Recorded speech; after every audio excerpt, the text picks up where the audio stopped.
नमस्कार प्रिय विद्यार्थियों, आपका स्वागत है बीकेडी क्लासेस यूट्यूब चैनल पर। तो हम राजस्थान ज्योग्राफी का जो पोर्शन है वो लेकर चल रहे थे। उसमें हमने जो एक टॉपिक है वो कवर कर लिया था, राजस्थान की स्थिति और विस्तार को। तो दोस्तों, आज का हमारा टॉपिक रहेगा राजस्थान के भौतिक प्रदेश। ठीक है। अब जो राजस्थान के भौतिक प्रदेश है उनको जो हम उनकी जो स्टडी है वो हम दो आधार पर करेंगे। ठीक है। जो राजस्थान के भौतिक प्रदेश है इनकी स्टडी हम दो आधार पर करेंगे। देखो, भौतिक प्रदेश का जो सामान्य अर्थ है वो क्या होता है। भौतिक प्रदेश का सामान्य अर्थ होता है जो राजस्थान है।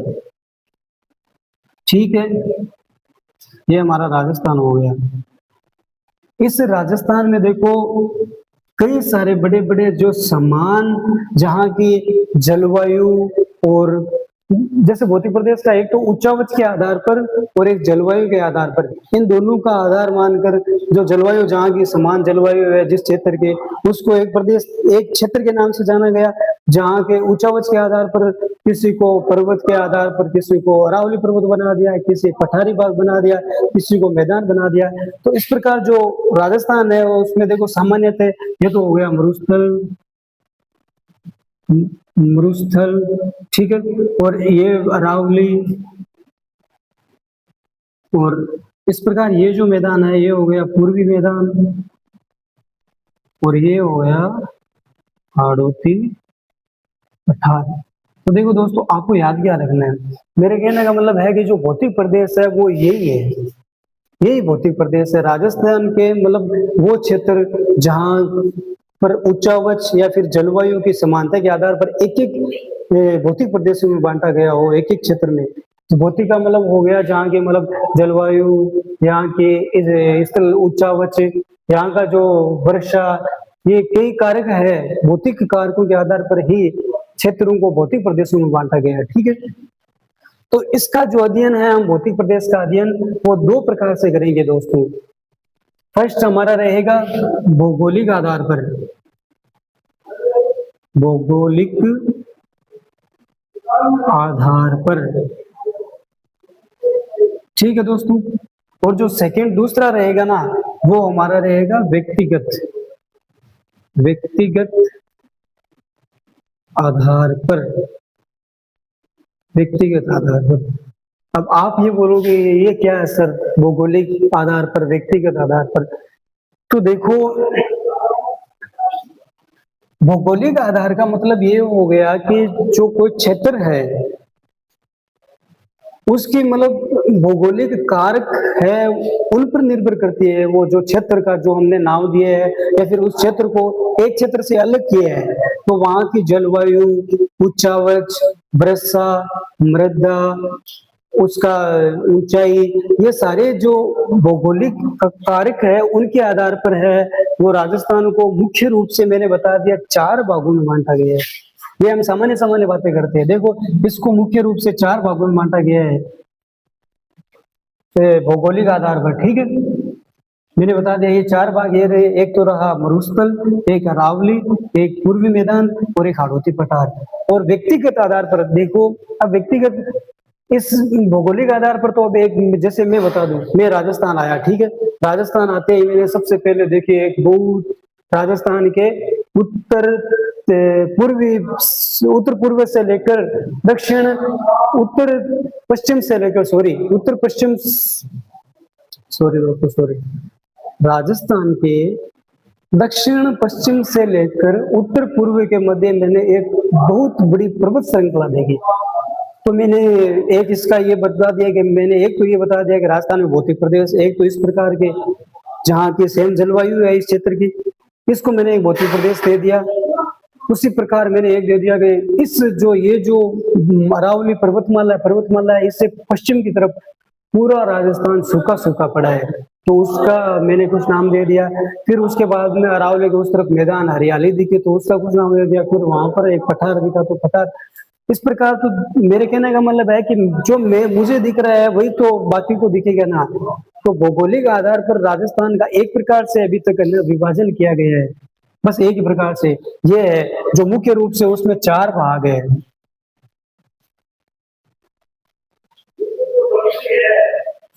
भौगोलिक आधार पर मुख्य रूप से 4 भागों में बांटा गया है, मुख्य रूप से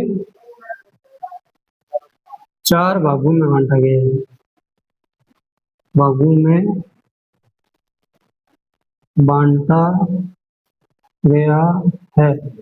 ठीक है दोस्तों, और व्यक्तिगत आधार पर अब मुझे बताओ, भौगोलिक आधार पर तो जो आएगा ना राजस्थान में वो उसी प्रकार के वहां के लोकेशन देखेगा, वहां का पर्वत, पठार, मरुस्थल का हिस्सा सबको वैसा ही दिखा देगा। वह भौगोलिक स्थिति तो एक प्रकार की होती है ना, जैसे मान लो किसी क्षेत्र के लिए मैं जाऊं तो वही स्थिति रहेगी, भौगोलिक स्थिति वहां की जलवायु वही रहेगी, कोई परिवर्तन तो होगा नहीं, मृदा वही रहेगी, कोई परिवर्तन तो होगा नहीं। ऊंचावच के आधार पर वही पर्वत रहेंगे, वही पठार रहेंगे, वही सब कुछ मैदान रहेंगे। तो मेरे कहने का मतलब यह है कि व्यक्तिगत आधार पर हम देखें ना कि राजस्थान का व्यक्तिगत आधार पर भौतिक विभाजन क्या है, तो अलग अलग कई सारे विद्वान आए, ठीक है, भूगोलवेताएं आए, जिन्होंने राजस्थान के बारे में अलग अलग भौतिक प्रदेश बताए। किसी ने 7 बताए, किसी ने 4 बताए, किसी ने 6 बताए। तो वो तो हो गए इंडिविजुअल, मतलब व्यक्तिगत आधार पर, ठीक है, अलग अलग व्यक्ति आए, किसी ने 7 बता दिए, किसी ने 4 बता दिए, वो भी हम पढ़ेंगे व्यक्तिगत। और ये हो गया भौगोलिक, ठीक है, ये दोनों हो गए। तो अब हम पढ़ेंगे कि देखो जो भौगोलिक आधार पर है ना, सबसे पहले हमारा जो रहेगा भौगोलिक आधार पर, फर्स्ट ये था, सेकंड व्यक्तिगत आधार पर। अब जो हम देखो दोस्तों, हमने सबसे पहले, यदि आपको थोड़ा बहुत कंफ्यूजन होगा तो मैं अब देखो क्लियर कर देता हूँ। सबसे पहले हमने पढ़ा आज का टॉपिक राजस्थान के भौतिक प्रदेश, ठीक है। इन भौतिक प्रदेश मैंने बता दिया कि कोई क्षेत्र है, राजस्थान है, उसमें अलग अलग जो सेम क्लाइमेट, सेम जो मृदा, ये सारी चीजें सेम सेम होती है, उस एक क्षेत्र का नाम अलग दे दिया। ऊंचावच के आधार पर कहीं पर पर्वत है तो पर्वत का एक अलग क्षेत्र बना दिया, वो एक भौतिक प्रदेश बन गया। कहीं पर पठार है तो वो एक भौतिक प्रदेश बन गया। जहाँ की सेम ऊंचावच या जलवायु है, उनके आधार पर छोटे छोटे जो बड़े छोटे क्षेत्र होते हैं उन्हीं को भौतिक प्रदेश बोला जाता है, ठीक है। तो इन भौतिक प्रदेशों को मैंने बताया कि जो इन भौतिक प्रदेशों का हम अध्ययन करेंगे ना, वो 2 प्रकार से। तो मैंने बताया कि जो भौतिक प्रदेश है उनको हम 2 प्रकार से अध्ययन करेंगे, उनका भौतिक प्रदेशों का। फर्स्ट हो गया भौगोलिक आधार पर, सेकंड मैंने बता दिया व्यक्तिगत आधार पर। इन दोनों का मैंने आपके परिचय करवा दिया। फर्स्ट टॉपिक जो हमारा रहेगा भौतिक प्रदेश को हम पढ़ेंगे, वो भौगोलिक आधार पर पढ़ेंगे, ठीक है।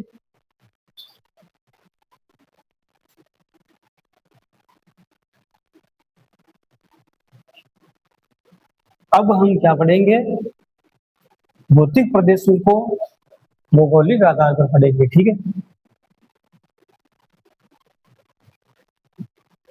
तो देखो भौगोलिक आधार क्या रहेगा हमारा, भौगोलिक आधार पर, अब भौगोलिक आधार पर हम क्या पढ़ेंगे कि राजस्थान में जो भौतिक प्रदेश है वो कितने बनाए गए, उनके कितने जो भाग है और क्या क्या उनकी विशेषताएं हैं, वो सारी बातें पढ़ेंगे। देखो दोस्तों, भौगोलिक आधार पर जो राजस्थान है ना, उसको जैसे हम भौगोलिक आधार कैसे मान सकते हैं, मतलब एक तो आता है, आपने नाम सुना होगा ऊंचावच।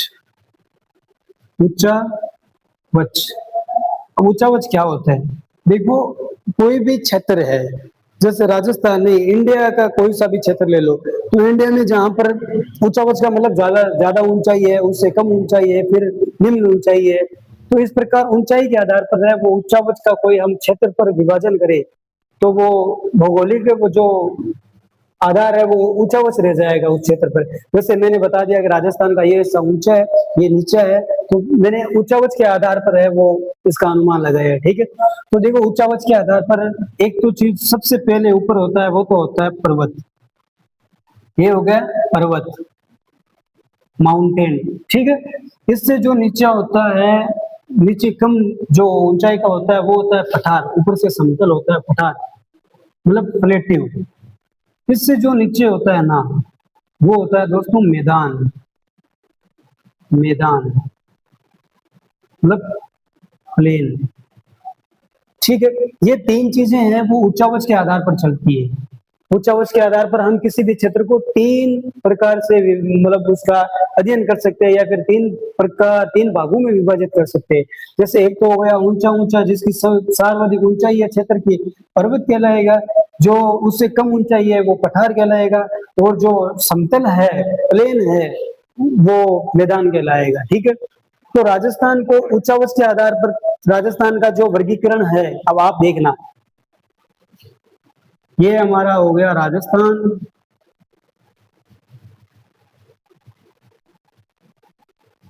ये हमारा हो गया राजस्थान। अब उच्चावच के आधार पर देखो राजस्थान में क्या क्या। सबसे पहले उच्चावच के आधार पर मैंने बताया राजस्थान में जो अरावली है, अभी मैंने बताया ये राजस्थान के अरावली पर्वत। ये देखो दोस्तों, राजस्थान की अरावली पर्वतमाला है, सबसे ऊंची है। हम राजस्थान में जैसे ही मान लो आते हैं तो हमें राजस्थान का सबसे ऊंची भाग है, ऊंचा स्थित जो है स्थान है वो अरावली पर्वतमाला ही है। ठीक है, तो मैंने ऊंचावच के आधार पर राजस्थान में सबसे पहले देखा कि सबसे ऊंचा भाग कौन सा है, वो हो गया पर्वत अरावली पर्वत। तो ऊंचावच के आधार पर सबसे जो हमारा पहला रहेगा भौतिक प्रदेश वो रहेगा अरावली पर्वतमाला। अरावली पर्वतमाला, ठीक है। अब मैंने बता दिया ऊंचावच के आधार पर पहले हो गया पर्वत, उसके बाद में होगा पठार। तो पठार देखो यहाँ पर जो ये जो क्षेत्र है ना, ये दक्षिण वाला, ये पठार है। मतलब अरावली के बाद में जो नीचे है ना, अरावली से नीचे वो सब पठार होगा। जैसे सबसे ऊंची हाइट किसकी होगी राजस्थान में, अरावली की, तो वो पर्वत श्रेणी में आ गया। उससे नीचे है वो हाड़ौती पठार की हो गई। तो यहाँ पर इसको हम बोलते हैं हाड़ौती पठार, हाड़ौती पठार। ठीक है, और उसके बाद में जो मैदान है, ये देखो पूर्वी मैदान, ये भी मैदान है और ये भी बाकी का भाग मैदान है। तो राजस्थान की उच्चावच के आधार पर अभी तक तीन भागों में उन्हें बांट लिया। फर्स्ट में तो बांटा कि अरावली है वो उच्चावच के आधार पर पर्वत श्रेणी में है। उसके बाद में हमने पढ़ा हाड़ौती का पठार है वो उच्चावच के आधार पर पठार की श्रेणी में है, अरावली से नीचे है।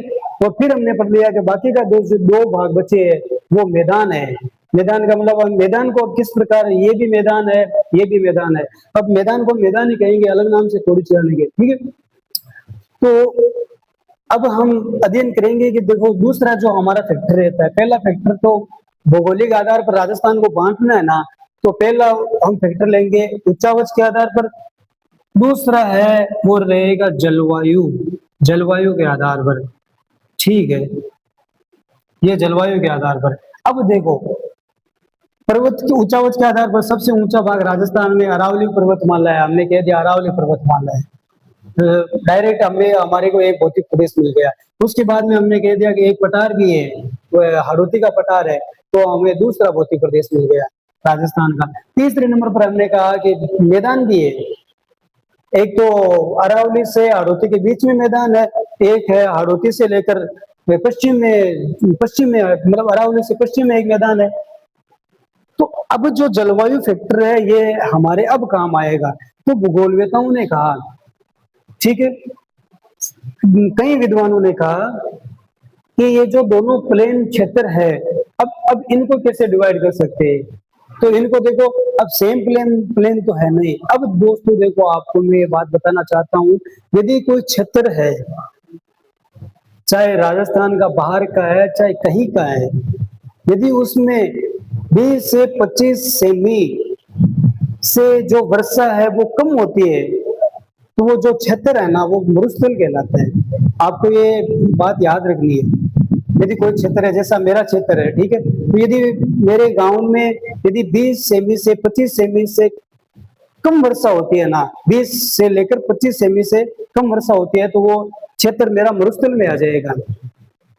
तो जो भूगोलवेताओं ने देखा, तो जो अरावली के पश्चिम का जो भाग था ना, ये जो पश्चिम का भाग, तो दोस्तों मैंने बताया कि जो अब दो हमारे पास मैदान बचे हैं, ठीक है, इन दो मैदान को जो स्टडी के आधार पर मैंने बताया कि जो 25 सेमी से जिस क्षेत्र में कम वर्षा होती है वो मरुस्थल कहलाते हैं, मतलब वहां की जो भूमि है ना वो बंजर हो जाती है, क्योंकि ना तो उपजाऊ रहती है, ना वहां पर पर्याप्त मात्रा में वर्षा हो पाती है, तो वहां पर वनस्पति की कमी रहती है। तो देखो जो फिर भौगोलिक आधार पर है, जो ये जो पश्चिमी भाग है अरावली से, इसको है वो मरुस्थल नाम दिया गया, मरुस्थल। ठीक है, ये हो गया राजस्थान का पश्चिमी मरुस्थल, पश्चिमी मरुस्थल, ये हो गया पश्चिमी मरुस्थल। अब बचा क्या फिर, अब बचा ये मैदान, ये जो प्लेन बचा है, मैदान बचा है, इस मैदान का अब देखो ये सारा पूर्व दिशा में है स्थित, तो इस पूर्व दिशा में स्थित इस मैदान को कहा पूर्वी मैदान, पूर्वी मैदान।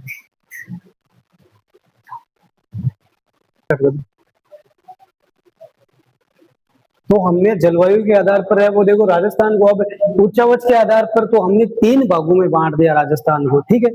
उच्चावच के आधार सबसे ऊंचा भाग हमने बता दिया अरावली, उसके बाद में हमने बता दिया हाड़ौती का पठार, उसके बाद में बता दिया एक सिंपल मैदान। अब मैदान में हम कैसे उच्चावच के आधार पर, अब जैसे मैदान है, मैदान जो पूर्वी मैदान था अब हमने बताया अभी, जो पूर्वी मैदान है, मरुस्थल है, ये दोनों ही मैदान है, लेकिन इसको डिवाइड उच्चावच के आधार पर डिवाइड नहीं कर सकते हम, जैसे दोनों की ऊंचाई तो सेम है, ठीक है। फिर इसको डिवाइड कैसे किया जा सकता है, तो मैंने बताया था दूसरा फैक्टर हमने यूज किया जलवायु। अब जलवायु के आधार पर जो अरावली तो ये पहले हो गया, उच्चावच के आधार पर हाड़ौती हो गया, उच्चावच के आधार पर प्लेन हो गया, उच्चावच के आधार पर। लेकिन ये जो प्लेन का 2 भाग हमारे पास राजस्थान में बचे थे, इनको हमने जलवायु के आधार पर बांट दिया 2 भागों में। मैंने बताया कि ये पश्चिमी मरुस्थल है, मरुस्थल इसको क्यों क्यों कहा मैंने, क्योंकि यहाँ से 25 सेमी से कम वर्षा होती है इस क्षेत्र में। इस क्षेत्र, ये जो क्षेत्र है ना, इसमें 25 सेमी से कम वर्षा होती है, तो ये क्षेत्र कहलाया आपका मरुस्थल, और उस तरफ वाला है वो पूर्वी मैदान कहलाया, ठीक है।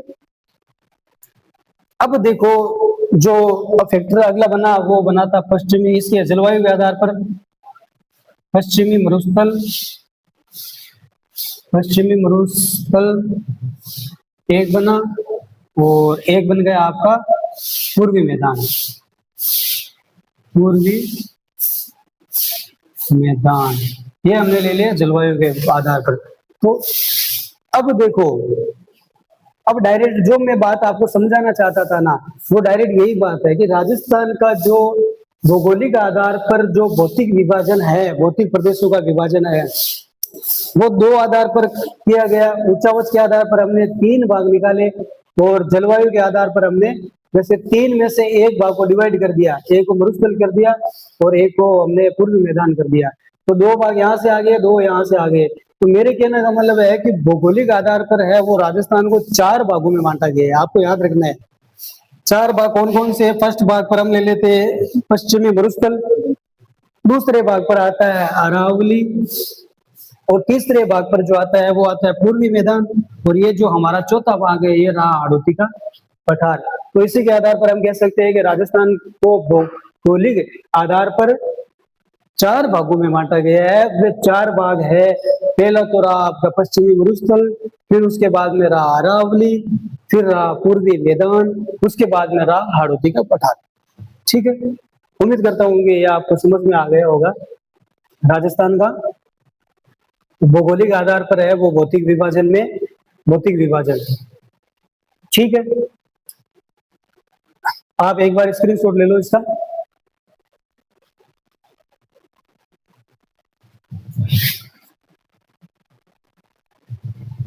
ठीक है दोस्तों, उम्मीद करूंगा कि आपको समझ में आ गया होगा। अगर मैं समझाऊंगा तो समझ में क्यों नहीं आएगा, आप ये बताओ। इतने आराम से समझा रहा हूँ। रही दूसरी बात, जो आपका जो कंफ्यूजन है वो पूरा क्लियर कर रहा हूँ, तो आपके समझ में क्यों नहीं आएगा, आप ये बताओ। देखो अब एक बार फट से रिवीजन कर लेते हैं जो हमने आज पढ़ा है। हमने पढ़ा आज का हमारा टॉपिक रहा था, वो रहा था राजस्थान के भौतिक प्रदेश, ठीक है।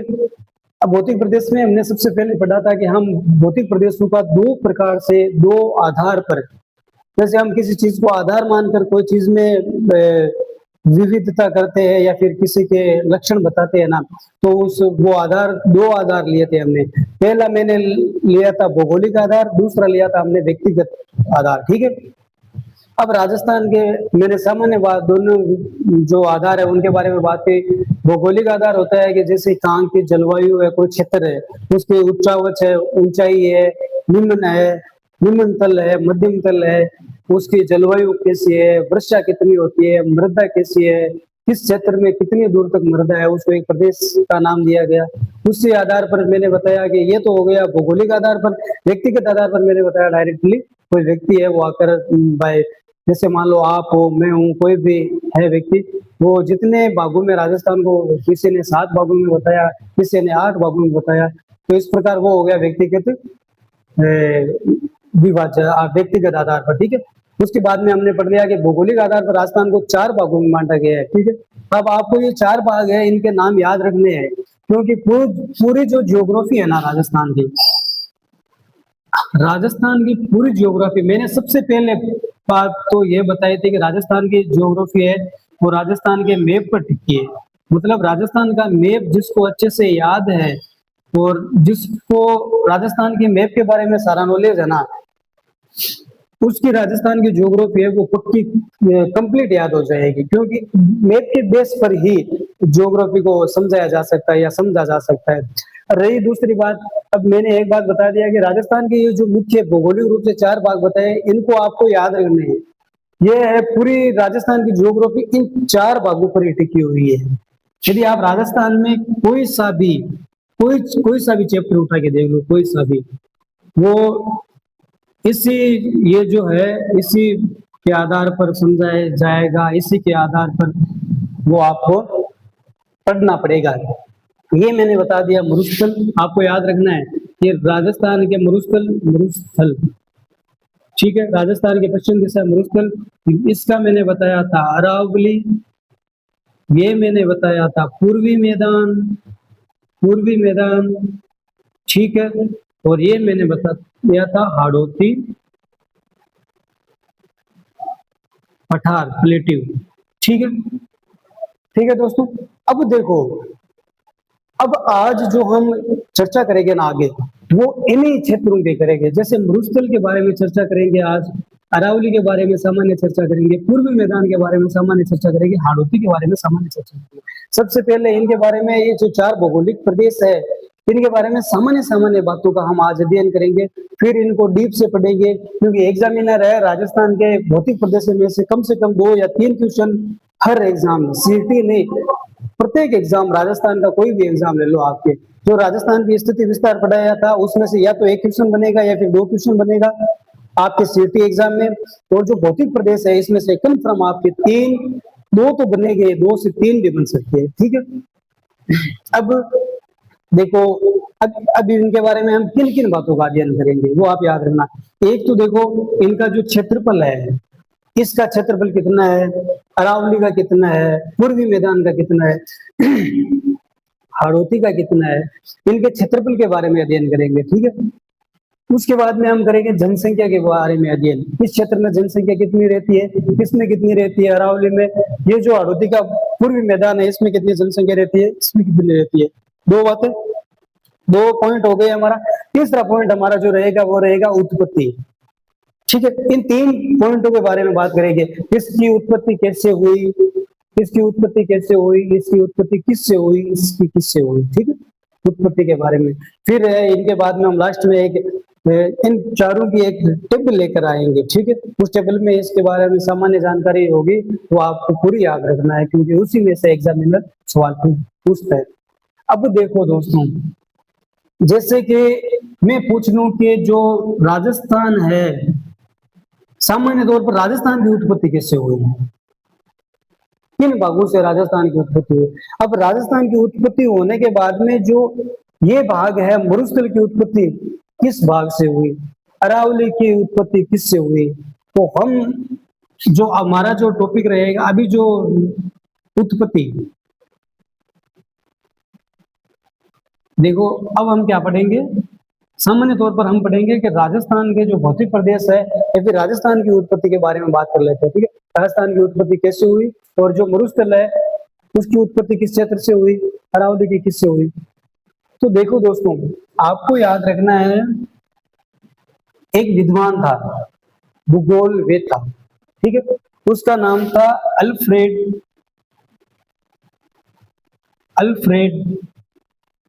वेगनर। Alfred Alfred Wegener. देखो अल्फ्रेड वेगनर है, इन्होंने जो हमारी संपूर्ण पृथ्वी है, ये हमारी पृथ्वी है, ठीक है।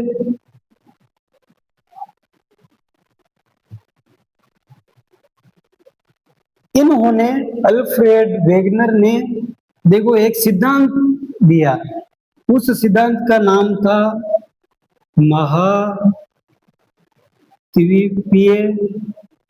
महाद्वीपीय विस्थापन सिद्धांत। यह सिद्धांत ही हमें राजस्थान की उत्पत्ति के बारे में बताएगा। यह सिद्धांत ही हमें मरुस्थल की उत्पत्ति के बारे में बताया कि मरुस्थल के अरावली के पूर्व मैदान के हाड़ौती पठार की उत्पत्ति है वो किनसे हुई है। देखो अल्फ्रेड वेगनर थे, इन्होंने एक सिद्धांत प्रतिपादन किया, उसका नाम था महाद्वीपीय विस्थापन सिद्धांत, ठीक है। तो इन्होंने क्या बताया वो आप सुनो। ये कि उन्होंने बोला कि ये जो संपूर्ण पृथ्वी है ना, ये जो संपूर्ण पृथ्वी है ना,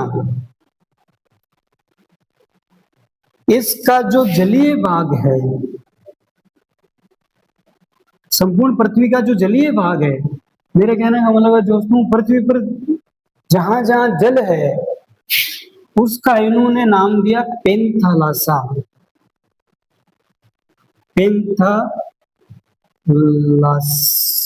पेंथालासा आपको याद रखना है। अल्फ्रेड वेगनर ने महाद्वीपीय विस्थापन सिद्धांत दिया। इस महाद्वीपीय विस्थापन सिद्धांत में इन्होंने क्या बताया कि ये जो पृथ्वी है, इस पृथ्वी पर जो जलीय भाग है, ये सारा जलीय भाग, मैं क्वेश्चन में लिख देता हूं जलीय भाग, ठीक है। जो जलीय भाग है उसको नाम दिया पेंथालासा। आपको याद रखना है ये बात, पेंथालासा। और जो ये बीच के अंदर या फिर कहीं पर ये पूरा जलीय भाग हो गया, पृथ्वी पर कहीं पर भी है जलीय भाग को कहलाया पेंथालासा। अब दूसरी बात इन्होंने क्या बताई, ये हमारी पृथ्वी है, ठीक है, ये हमारी पृथ्वी है। अब जलीय भाग के अलावा जो इस पर स्थलीय भाग है ना, ये कैसा भी मान लो ये स्थलीय भाग है, ये जलीय भाग हो गया जो मैंने बता दिया पेंथालासा है। और ये जो स्थलीय भाग है, मतलब यहाँ पर स्थल है, देखो यहाँ पर प्रकृति है, यहाँ पर मतलब पेड़ पौधे है, वन्य जीव है, वनस्पति है, हम भी है। ये हम सारे जल में तो रहते नहीं होंगे, हम तो रहते हैं तो कोई स्थल पर ही है ना। ये जैसे ये स्थल है हमारा, जैसे स्थल पर हम खड़े, तो जो स्थलीय भाग है इसका इन्होंने जो वेगनर ने नाम दिया वो दिया था पेंजिया। पेंजिया मैंने आपको बता दिया कौन सा भाग है, स्थलीय भाग है, स्थलीय भाग, ठीक है, स्थलीय भाग है। अब आपको ये दो बातें याद रखनी है। जो महाद्वीपीय विस्थापन सिद्धांत है उसके बारे में हमने दो बातें याद कर ली है। देखो सबसे पहले तो अल्फ्रेड वेगनर ने महाद्वीपीय विस्थापन सिद्धांत दिया, तो इसमें इन्होंने बताया कि पृथ्वी का जलीय भाग है पेंथालासा कहलाया, पृथ्वी का स्थलीय भाग है वो पेंजिया कहलाया। फिर इन्होंने बताया कि देखो एक समय आता है, ठीक है, एक समय आता है, तो इसमें जो समय आता है ना, उस समय का नाम आपको याद रखना है कार्बोनिफेरस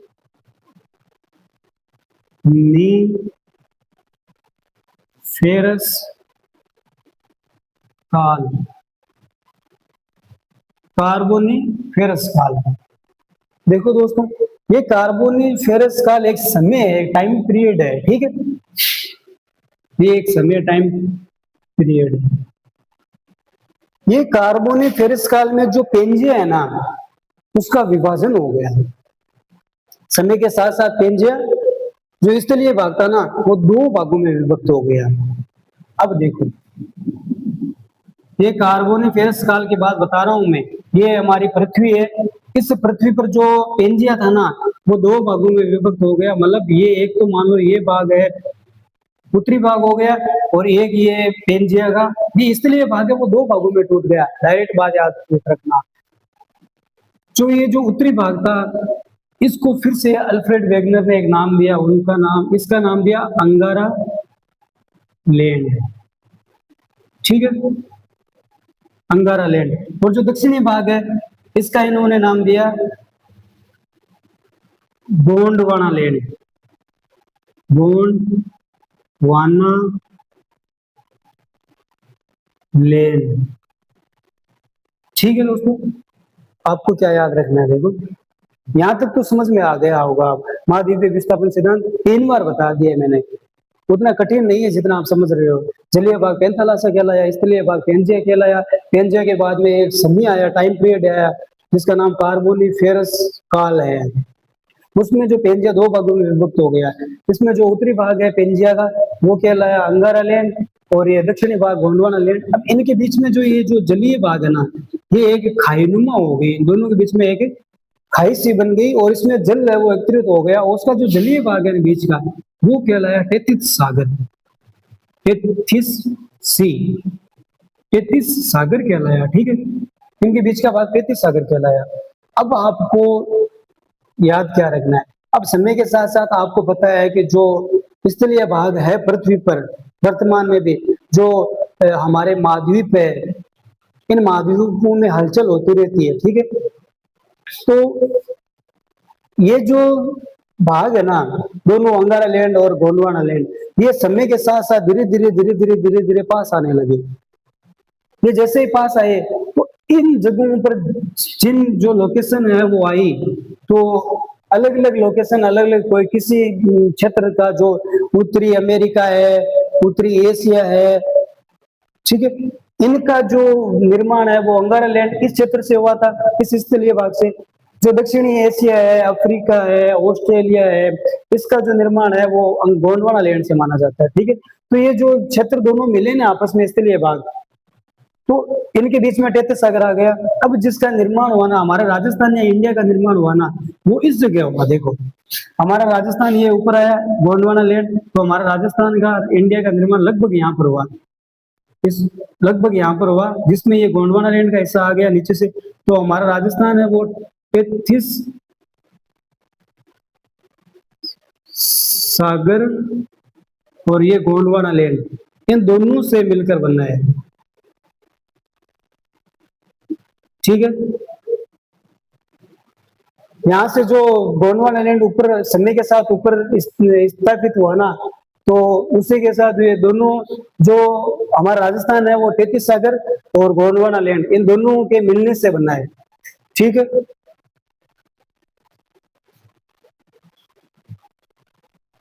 अब देखो, अब हमारे राजस्थान का तो पता चल गया कि टेथिस सागर और गोंडवाना लैंड से मिलकर बनना है हमारा राजस्थान।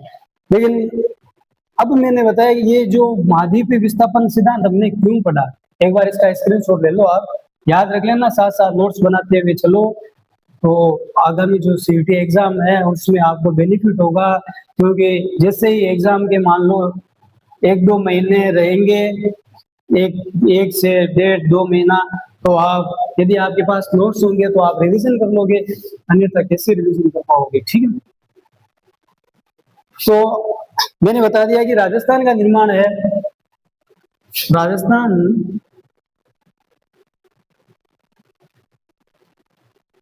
राजस्थान की उत्पत्ति, अभी मैंने राजस्थान की उत्पत्ति बता दी है। वो एक तो हुई है टेथिस सागर, टेथिस सागर, ठीक है, और जो दूसरी है वो हुई है गोंडवाना लैंड, गोंडवाना लैंड। ठीक है दोस्तों, आपको ये 2 बातें याद रखनी है राजस्थान के। अब हम बात कर रहे थे कि राजस्थान के जो 4 भौगोलिक आधार पर हमने जो भौतिक प्रदेश पहले बांटे थे ना, उनका निर्माण कैसे हुआ है, उनकी उत्पत्ति कैसे हुई है, बस इसी बात के लिए तो मैंने इतना आपको ये महाद्वीपीय विस्थापन सिद्धांत बताया था, अन्यथा इसकी कोई जरूरत नहीं थी। लेकिन जरूरत तो अब हमारे सिलेबस में है तो रहेगी, जाहिर सी बात है। अब देखो, मैंने बताया था कि राजस्थान के मध्य से, लगभग मध्य से, यहाँ से एक पर्वतमाला गुजरती है, इस पर्वतमाला का नाम अरावली पर्वतमाला है। ये जो पूर्वी मैदान है, ठीक है। अब मैंने देखो सबसे पहले बताया था मरुस्थल, मरुस्थल। सेकंड बात मैंने बताया अरावली। ये राजस्थान के भौतिक प्रदेश है, आपको याद रखने, तो मुझे याद है तो आपको याद रखने है। पूर्वी मैदान, ठीक है। हाड़ौती पठार, सारी बातें याद रखनी है तभी सिलेक्शन हो पाएगा। हाड़ौती पठार, हाड़ौती पठार। अब मेरे कहने का मतलब है कि देखो कि इनकी उत्पत्ति किससे हुई है, तो मैंने बता दिया राजस्थान की उत्पत्ति 33 सागर गोंडवाना लैंड से हुई है। जो मरुस्थल है ना वो 33 सागर से बना है, देखो 33 सागर, ठीक है। ये जो अरावली है वो बनी है गोंडवाना लैंड से, गोंडवाना लैंड। अब तो याद रह जाएगा ना आपको। अब ये नहीं बताना चाहिए गोंडवाना लैंड क्या था, क्योंकि मैंने पहले विस्तार से बता दिया। पूर्वी मैदान वापस बना है 33 सागर से, 33 सागर। हाड़ौती का पठार है वो बना है गोंडवाना लैंड से, सॉरी गोंडवाना लैंड, ठीक है दोस्तों। उम्मीद करता हूँ कि राजस्थान की जो उत्पत्ति है उसके बारे में आपको पता चल गया होगा। राजस्थान की उत्पत्ति है वो अल्फ्रेड वेगनर के अनुसार दो प्रकार से हुई है, दो भागों से हुई है, 33 सागर से हुई है और गोंडवाना लैंड से हुई है। अब राजस्थान के अंदर जो अलग अलग भौतिक प्रदेश है 4, उन भौतिक प्रदेशों की जो उत्पत्ति है वो देखो मरुस्थल की हुई है 33 सागर से, अरावली की हुई है गोंडवाना लैंड से, पूर्वी मैदान की हुई है वापस 33 सागर से, और फिर उसकी हुई है हाड़ौती की पठार की हुई है वो गोंडवाना लैंड से हुई है, ठीक है। ये हो गई उत्पत्ति के बारे में बात, आपको याद रखना है ये, ठीक है। अब आगे जो हम बात करेंगे ना, देखो मैंने तीन चीजें बताई थी आपको। तो आज इस टॉपिक में हम जो राजस्थान के भौतिक प्रदेश है उनके 3 या 4 टॉपिकों पर विशेष चर्चा करेंगे। तो पहली चर्चा तो हमारी ये रही कि जो राजस्थान की है वो भौतिक प्रदेश है उनकी उत्पत्ति के बारे में हमने अध्ययन कर लिया। दूसरा आ गया क्षेत्रफल, क्षेत्रफल, ठीक है। देखो क्षेत्रफल के बारे में यदि हम बात करें ना तो ये हमारा राजस्थान है, ठीक है। ये हमारा राजस्थान है लगभग। इस राजस्थान में मैंने बता दिया भौतिक प्रदेश है वो पहला तो सबसे ऊंचा उच्च के आधार पर मैंने बता दिया अरावली 5 बार बता दिया, ठीक है। अरावली जो ये इस तरफ का मैंने बताया मरुस्थल, मरुस्थल आपको ये भौतिक प्रदेश याद रखने हैं। मरुस्थल आगे यही काम में आएंगे, अरावली, ठीक है।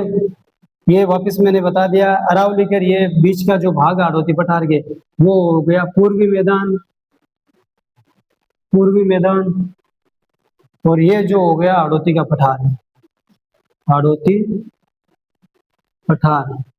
अब हम क्षेत्रफल की बात कर रहे हैं। देखो जो राजस्थान का क्षेत्रफल है मैंने बताया था कितना है, आपको याद रखना है 3,42,239 वर्ग किलोमीटर। यह राजस्थान का क्षेत्रफल है, ठीक है।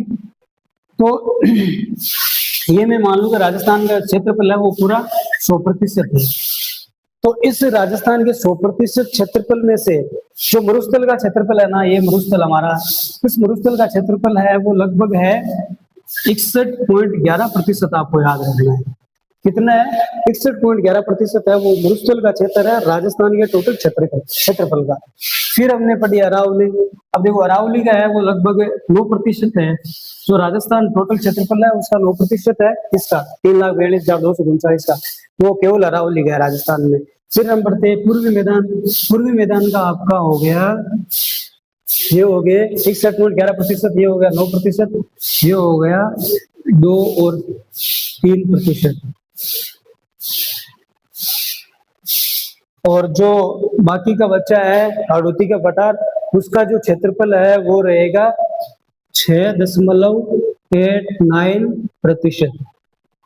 ये हो गया देखो क्षेत्रफल के आधार पर जो हमारे जो भौतिक प्रदेश है उनका डिवाइजन कैसे हुआ। देखो सबसे पहले जो मरुस्थल है उसका सबसे बड़ा भाग कौन सा है हमारा, मरुस्थल है। तो राजस्थान के जो टोटल क्षेत्रफल का 61.11% भाग पर फैला हुआ है, 9% है वो राजस्थान के क्षेत्रफल का वो अरावली घेर लेती है, 23% है वो पूर्वी मैदान, और ये जो हाड़ौती पठार है वो 6.89% है वो ये अपना वो क्षेत्र है वो राजस्थान के क्षेत्रफल में शामिल करती है अपना हिस्सा, ठीक है। अब उसके बाद में हम पढ़ेंगे क्षेत्रफल हो गया। अब क्षेत्रफल के बाद में जो हम अगली बात होगी ना वो होगी कि जो राजस्थान के भौतिक प्रदेश है, ये राजस्थान भौतिक प्रदेश की जनसंख्या की जनसंख्या कहने का मतलब है कि जो राजस्थान के भौतिक प्रदेश है उन भौतिक प्रदेशों में राजस्थान की लगभग कितनी प्रतिशत पॉपुलेशन है वो निवास करती है, वो हम पढ़ेंगे। एग्जामिनर डायरेक्ट क्वेश्चन पूछता है यहाँ से, ठीक है। फिर मैं आपको अंत में जो टेबल है उस टेबल के अनुसार भी बता दूंगा, लेकिन एक बार आपको याद रखना ये हमारा लगभग राजस्थान है। अब मैंने एक बार नहीं 10 बार नहीं शायद तक 15 बार बता दिया होगा कि राजस्थान की आकृति कैसी है, विषम कोणीय चतुर्भुज पतंगाकार अर्थात रोम्बस टाइप की है, ठीक है, आपको याद रखना है। तो अब जनसंख्या फैक्टर को लेकर चलते हैं हम कि जनसंख्या है वो राजस्थान के जो भौतिक प्रदेश है 4, अरावली से, ये हमारी अरावली, इस अरावली से पश्चिम में मरुस्थल, ये मैंने लिख दिया मरुस्थल, आपको याद रखना है। ये इस तरफ लिख दिया अरावली, आपको याद रखना है। ये अरावली से आगे ये जो हाड़ौती के बीच में ये हो गया पूर्वी मैदान, आपको याद रखना है, ठीक है, क्योंकि पूरी जियोग्राफी है इसी पर टिकी हुई है मैप और इस भौतिक प्रदेशों पर। ये हो गया हाड़ौती पठार, हाड़ौती पठार। अब देखो जनसंख्या के आधार पर मेरे कहने का मतलब है कि जो मरुस्थल है उसमें राजस्थान की जनसंख्या कितनी प्रतिशत रहती है वो हमें पढ़ना है। तो ये जो मरुस्थल है मैंने बताया अभी तक क्षेत्रफल तो इसका 61.11% है, लेकिन जो जनसंख्या है इस मरुस्थल में जो जनसंख्या निवास करती है राजस्थान की वो लगभग देखो जनसंख्या है वो 40% जनसंख्या इस मरुस्थल में निवास करती है, ठीक है। अरावली जो भौतिक प्रदेश है इसमें लगभग 10% जनसंख्या निवास करती है। तो ये आप कॉम्बो बना लेना, जैसे कैसे याद रखना है 40 और 10 मतलब 50% राजस्थान की जनसंख्या है वो 2 भौतिक प्रदेशों में अभी निवास करती है, एक तो मरुस्थल में एक अरावली में। पहले में मरुस्थल बढ़ा है इसीलिए 40%, अरावली राजस्थान का वो क्षेत्रफल में 9% हिस्सा घेरती है और इसमें जनसंख्या है वो 10% निवास करती है, ऐसे याद रख लेना, ठीक है। अब जो आगे की है पूर्वी मैदान है, इसमें जो राजस्थान की टोटल पॉपुलेशन है वो 39% पॉपुलेशन है वो पूर्वी मैदान में के अंदर निवास करती है। अब 39 अब आप याद रख लो 10 40 और 10 ये हो गए 50% जनसंख्या इन 2 भागों में भौतिक प्रदेशों में निवास करती है। इसका मतलब है कि 50% की जनसंख्या इन 2 भागों में निवास करेगी। तो 39% ये हो गए, तो बाकी तो बचे आपके शायद 11%, ठीक है। 11% जनसंख्या है वो हाड़ौती के पठार पर है वो निवास करती है।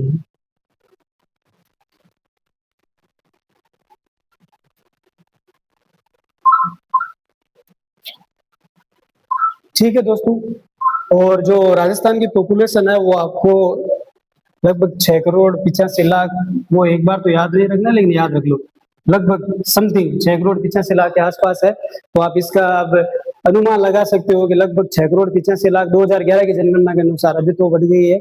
40% मरुस्थल में निवास करते हैं, 10% अरावली में निवास करते हैं, पूर्वी मैदान में 39%। इसका मतलब हम कह सकते हैं कि राजस्थान के अंदर सर्वाधिक है वो जनसंख्या लगभग मरुस्थल में निवास करती है, लेकिन मरुस्थल राजस्थान का सबसे बड़ा भौतिक प्रदेश है, इसीलिए तो ये हो गया जनसंख्या फैक्टर। तो देखो दोस्तों, हमने जो राजस्थान के भौतिक प्रदेश पढ़े, फिर उनके जो मैंने पॉइंट बताए कि इन भौतिक प्रदेशों में हम क्या क्या पढ़ेंगे। पहले जनसंख्या, पहले मैंने उत्पत्ति बता दी भौतिक प्रदेशों की उत्पत्ति या राजस्थान की उत्पत्ति कैसे हुई है। उसके बाद में मैंने बढ़ा दिया क्षेत्रफल, इन भौतिक प्रदेशों का क्षेत्रफल कितना है, राजस्थान के क्षेत्रफल का कितना प्रतिशत है, इसके बाद में मैंने बता दिया जनसंख्या। अब तीनों फैक्टरों की जो एक टेबल है वो आप टेबल याद रख लो बस। अब आपको ये टेबल याद ही रखनी है, ठीक है, ये फटाफट करवा दूंगा।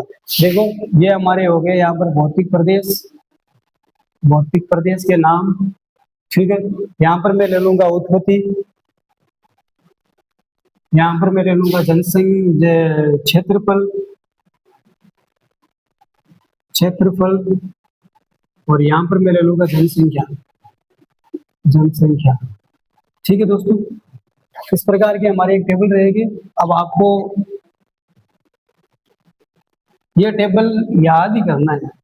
इस टेबल से डायरेक्टली कई बार क्वेश्चन बने हैं यार, मैं आपको दिखा दूंगा, इसका प्रूफ भी दिखा दूंगा। पिछली बार सीटी में भी इस टेबल से 2 सवाल आए थे एक ही टेबल से। तो पहला देखो मैंने बता दिया, भौगोलिक आधार पर राजस्थान को 4 भागों में भौतिक प्रदेशों में डिवाइड किया गया। पहला हमने पढ़ा, जो पहला पढ़ा था उसमें हमने पढ़ा था मरुस्थल। अब आपको डायरेक्ट याद रख लेना मरुस्थल, ठीक है। मरुस्थल में हमने पढ़ी उत्पत्ति, उत्पत्ति आपको याद रखनी है 33 सागर से, मैंने बता दिया था 33 सागर से, ठीक है। और मरुस्थल में देखो प्रमाण भी मिले हैं 33 सागर के। यहाँ पर मरुस्थल में नदियों के जो अवशेष मिले हैं, ठीक है, वो 33 सागर के अवशेष है, और कई सारे अवशेष मिले।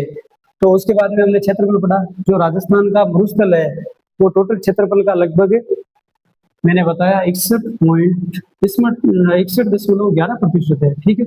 उसके बाद में मैंने जनसंख्या बता दी, यहाँ की जनसंख्या 40% जनसंख्या निवास करती है मरुस्थल में, ठीक है। अब नंबर 2 पर आती है जो भौतिक प्रदेश आता है, वो आता है अरावली, अरावली, ठीक है। अब अरावली में देखो मैंने बता दिया इसकी उत्पत्ति है वो गोंडवाना लैंड से हुई है, गोंडवाना लैंड। अब आप ये मत बोलना गोंडवाना लैंड क्या है, मैंने आपको बता दिया है। मैंने बता दिया अरावली का क्षेत्रफल है वो राजस्थान के टोटल क्षेत्रफल का 9% है। अरावली की जनसंख्या है वो 10% है। ये तो साधारण एकदम सामान्य याद रहेगा, ठीक है। 9% अरावली का क्षेत्रफल है। अब आपको देखो ये टेबल है वो वैसे माइंड में याद रखनी है, लेकिन मैंने जो मैप पर बताई थी ना, आपको मैप बेस पढ़ना है। जैसे मैप है उस मैप को याद रखना डायरेक्टली दिमाग में। फिर मैंने बता दिया पूर्वी मैदान, पूर्वी मैदान। अब पूर्वी मैदान का वापस मैंने बता दिया एक देखो 33 सबसे पहले 33 सागर से हुआ मरुस्थल का, फिर गोंडवाना लैंड, वापस 33 सागर, फिर से गोंडवाना लैंड, ठीक है। इनकी पुनरावृत्ति होगी। तो अब देखना आपको वापस 33 सागर, 33 सागर। मैंने सबसे पहले बताया था कि मरुस्थल भी मैदान है, पूर्वी मैदान भी मैदान है। इन दोनों की 33 सागर से होगी। अरावली एक पर्वतीय भाग है और हाड़ौती पठार है वो भी पर्वतीय भाग है। तो इन दोनों की जो गोंडवाना लैंड से होगी। जो पूर्वी भाग है इसका जो क्षेत्रफल है वो हो गया 2-3%, 23%। इसकी जो जनसंख्या है वो मैंने बता दी 39% जनसंख्या इसमें निवास करती है, ठीक है। अब 4 नंबर पर हमारा जो भौतिक प्रदेश आता है वो आता है हाड़ौती पठार, हाड़ौती पठार। हाड़ौती पठार में मैंने बता दिया इसका जो उत्पत्ति है वो गोंडवाना लैंड से हुई है, गोंडवाना लैंड, ठीक है दोस्तों। और इसका जो क्षेत्रफल है वो राजस्थान के टोटल क्षेत्रफल का कितना हो गया आपका 23 के बाद में 6.89%। ये तो हो गया इसका क्षेत्रफल। और इसकी जो जनसंख्या है वो हो गई 11%। ये लो दोस्तों, ये जो एक टेबल है ना वो आपके पूरे सीईटी में 4 नंबर है वो कवर करवा देगी, ठीक है। अब आपको ये अपने माइंड में याद रखना है। ये सारी टेबल मैंने आज है वो भौतिक प्रदेशों के बारे में सामान्य जानकारी आपको कंप्लीटली दे दी है। भौगोलिक आधार पर हमने राजस्थान को पढ़ लिया है। अब ऊपर ऊपर से पढ़ा है, डीप में पढ़ेंगे, लेकिन अब जो व्यक्तिगत आधार है वो हम कल पढ़ेंगे। तो आज के लिए इतना ही। उम्मीद करता हूँ कोई आपको ये क्लास अच्छी लगी है। और बीकेटी क्लासेस पर है वो आप अपना विश्वास बनाए रखना, क्योंकि बीकेटी क्लास हमेशा आपके साथ रहेगा। और आज जो एलडीसी का एग्जाम है वो आपके कल है 5 तारीख को। तो जिनका एलडीसी का एग्जाम होने वाला है उनको ढेर सारी शुभकामनाएं हमारी बीकेटी क्लासेस की तरफ से। और देखो बढ़िया बात है कि यदि एग्जाम 10,000 पोस्टें ऐसी पोस्टें देखने को मिलेगी तो अच्छा सा राजस्थान में रुझान होगा नौकरियों के प्रति। एलडीसी की 10,000 पोस्टें आनी छोटी मोटी बात नहीं है। तो चलो आज हम क्लास को यहीं पर विराम देते हैं। Thank you.